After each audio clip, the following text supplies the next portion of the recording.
महकमा कच्ची आबादी ने नई गैर कानूनी कच्ची आबादियों को रोकने और नाजायज तामीरात के खिलाफ ऑपरेशन के लिए डिमोलिशन स्काउट बनाने का फैसला कर लिया है। डॉन न्यूज के नुमाइंदे खाबर हुसैन ने मुशीर कच्ची आबादी नजमी आलम से गुफ्तगू की है। क्या कहना है, आइए दिखाते हैं आपको।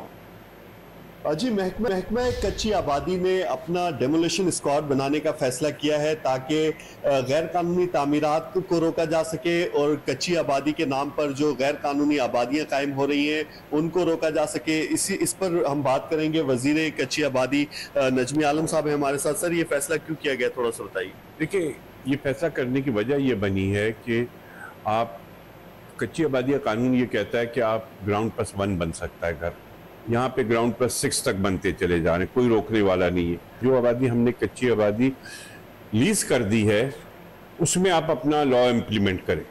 ये वैसे काम है डिस्ट्रिक्ट एडमिनिस्ट्रेशन का। ये डीसी को ये बात देखनी चाहिए कि उसके इलाके में कोई नई कच्ची आबादी बन रही है, कुछ हो रहा है तो उसको रोके।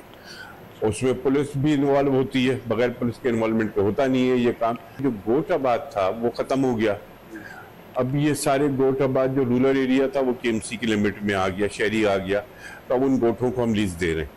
ठीक है जी, नजमी आलम साहब थे, उनका ये कहना था कि 2011 से पहले की जो गोठे हैं सिर्फ उनको लीज किया जाएगा, उसके बाद जो कायम होने वाली गोठे हैं उन्हें गैर कानूनी तस्वुर किया जाएगा। और डेमोलिशन स्क्वाड बनाने का मकसद भी ये है कि ताकि जो कब्जा होता है कच्ची आबादियों के नाम पर उसको रोका जा सके।